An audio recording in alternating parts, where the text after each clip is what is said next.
This is a bad parenting moment. That's why I said, you're not recording me, right? Because we get up to the lakes and there's a lot of snowfields up there and stuff. Well, the kids were getting tired and I was doing a lot of shooting and stuff, but there's lakes, we knew that there were lakes up a little further. So we were like, okay kids, why don't you guys wait here and then we'll hike up a little further.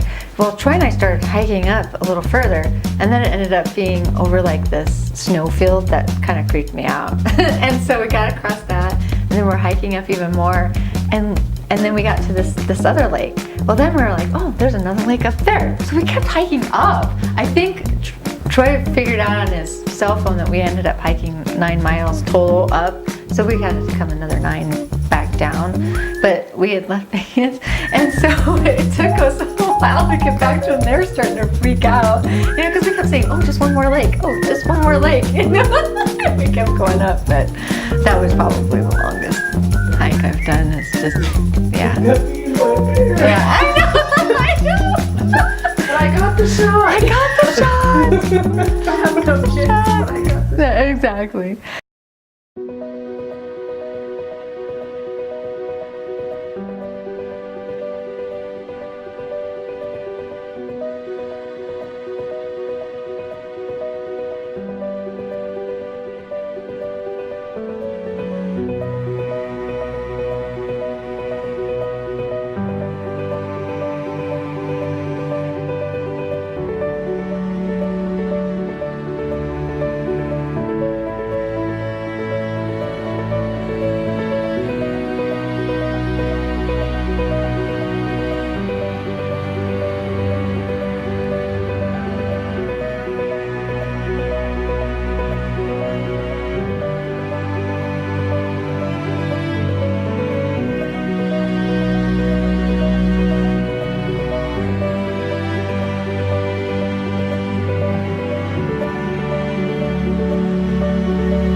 It's funny because my very first camera was, my grandparents lived in, had retired to Branson, Missouri, and I was 10 and I got this Kodak camera at Christmas time and I was like, ooh, this is fun.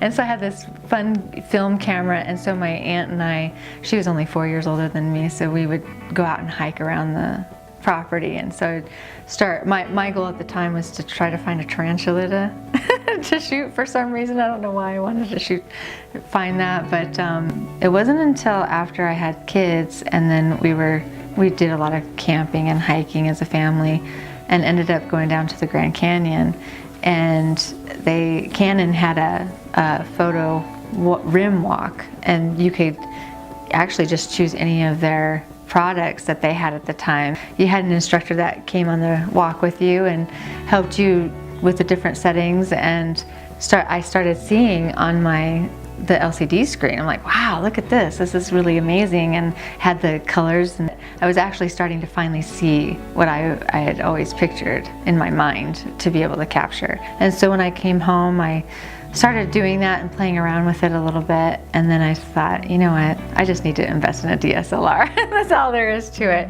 And so I did. I was just looking at different groups to kind of get involved in, and one of them was something called 365 Project. And basically that group, the project was shooting every day for 365 days and posting something, and it was a commitment, and I decided I'm going to just commit to doing that, and it gave me the opportunity to get out and practice every day, got feedback, and I've made friends around the world. And you could get on what's called like the popular page or whatever that is. And so that just was really inspiring. And it was inspiring to know, okay, what do people like? What don't they like? What are people interested in? I did a lot of black and white photography to begin with, and then I had people say, oh, I'd really like to see that in color. So then I started posting more in color, and that's really where it all started. Just kind of took off from there. Landscape photography is my passion. It's something that I want to share with other people and to have them experience what I'm experiencing out in nature. And so for me, it's capturing those moments that a lot of people don't have a chance to capture, or not capture, but just to experience. Part of it is just even capturing things that will never happen again. I mean, when we had the flooding that was happening, again, going back to the garden, there's an area where it never floods. It had been like 20 years ago, it had flooded, and then you can get the reflections of the rock formations. Well, that happened after the fires, and we were getting the flooding. And so I was able to go and capture that, and those are some unique moments that people have never seen. They're like, well, where's that pond? I'm like, well, it doesn't exist, and it won't probably exist again because now they've done the mitigation that is going to keep the water from going to that area. So, and when I've talked to other photographers, they said, we haven't seen this in 20 years, you know, and then now with the mitigation and some of the rerouting of channels and stuff like that, it probably won't happen again. But just being able to capture some of those moments that are very unique and people won't see those.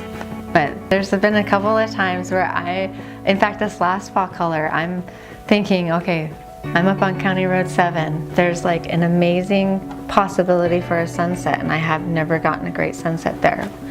I'm over there. It's time. All of a sudden, I look over and I can see where Dallas Divide is, and it is blowing up. The sky is on fire, but there is no way.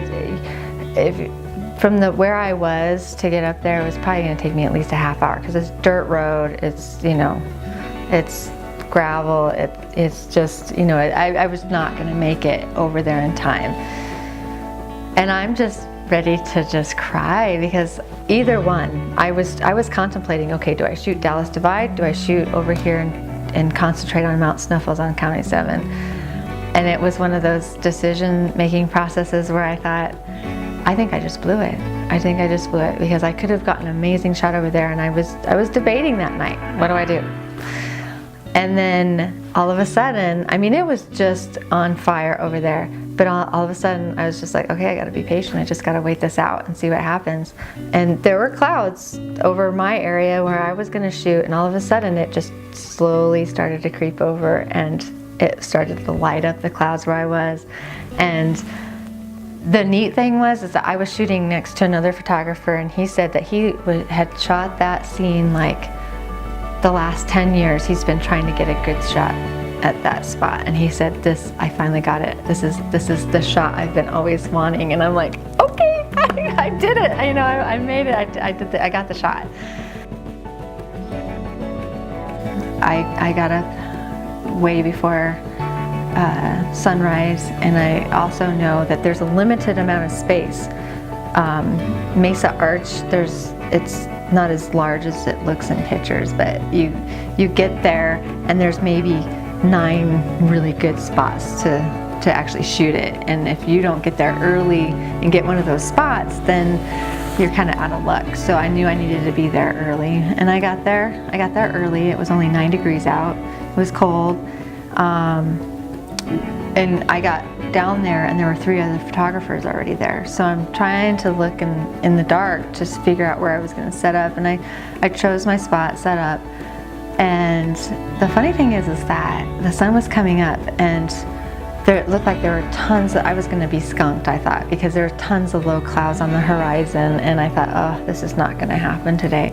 But it ended up being one of the most spectacular moments in my life, because there was like this fog moving in and out, and then you've got the sun and you got some of the colors, and then I was actually able to get the sun flare on the rock and everything just like I wanted to do.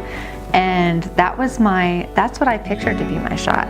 But then I thought, you know what? I need to zoom in and get more of a tight shot. And so I did, and that ended up being the award-winning shot.